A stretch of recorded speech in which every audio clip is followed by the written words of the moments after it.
It is overtime again on Old Favorite Friday, and we'll do this as many takes as we have to, Joel. We are discussing, of course, Ayinger, Oktoberfest, Märzen, sometimes called a Feist beer. It's been a style known by many names, all of them good. Many great Oktoberfest beers out there. This is one of my favorites. I love the style. I'm just confused when I see it on the shelves in late July. We're now in the first week of August, so it's a little bit later on, but I saw this in July. It's an Oktoberfest beer. We know about Christmas creep. We know about the fact that the seasons are always shifted about one season ahead on craft beer. Joel, anything to add or say about the creep of craft beer styles and things? Well, we have to remember it doesn't only apply to craft beer. And, when I talked to you about this before, I mentioned how you go into Walgreens December 26th, the Christmas stuff is on clearance, and the Valentine's Day stuff is already hitting shelves. It's a little bit different with beer because when you have, the seasonal candies that they basically just rebrand for every holiday, it's always the same peanut butter cups or chocolates or whatever you get year round, maybe in a different shape, but it's the same thing. The Reese's peanut butter egg is the best ratio of peanut butter to chocolate. I'm just going to put that out there. This has nothing to do with beer, but that's an important thing to know. I agree. Maybe we could put it in beer. I mean, it is Florida. But so when it comes to beer, these fall beers, the fervor of seasonal creep always seems to be the biggest around the fall. People lose their minds when it's, these nice malty lagers that you would really, kind of prefer to enjoy in the cooler weather, maybe around a fire, especially the pumpkin beers. Everyone loses their minds for the pumpkin spice lattes, but the pumpkin spice beers are too early apparently. But, this beer is a great classic beer. I don't care when they come out with it. It could be year round and I'd be perfectly happy. And, we also have to take into account that it's Florida, it's super hot. These are things that maybe other parts of the country can deal with a little bit earlier, but for us, it's much different because, we're just dealing with the heat and we want light and refreshing. But I find this beer light and refreshing. It is. As far as it's a malty lager with a touch of sweetness, but I think you hit the nail on the head.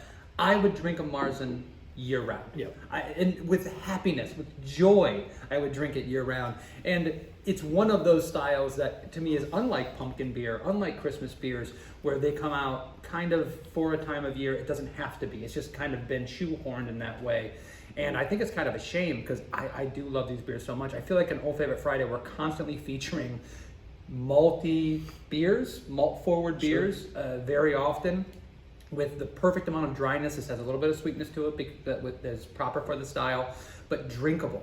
And also, we feature a lot of lagers because they're a great beer style that you can't hide anything, any imperfections are going to show, but can express so much flavor and depth with so few ingredients. And I think this is just the epitome of that.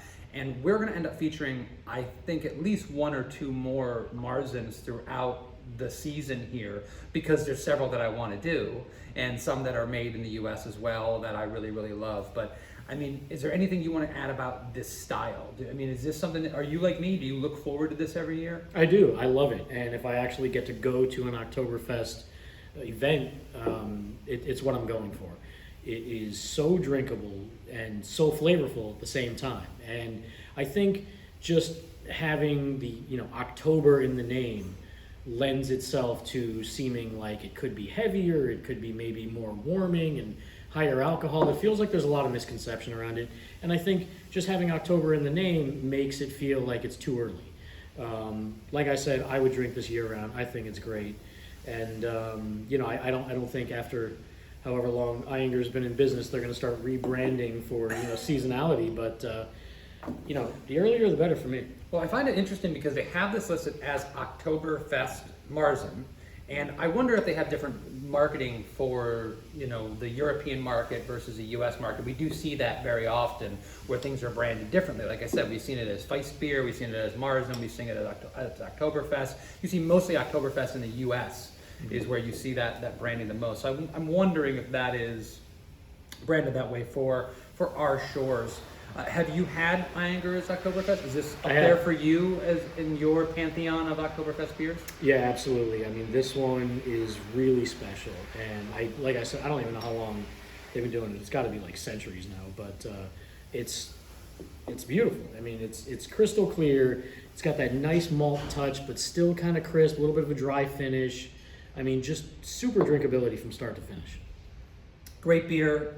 I love it. I'm really happy that we saw it and that we got a chance to feature here on Old Favorite Friday. And we'll be back again in a week. I think that's how it works, for another one. And if you want to tell us what we should be drinking, please do in the comments. Please poke around here on this YouTube channel and see all the great beers that we have reviewed in the past. You can see all the times that Joel, I made him break and laugh in the middle of videos, which is one of my favorite things to do.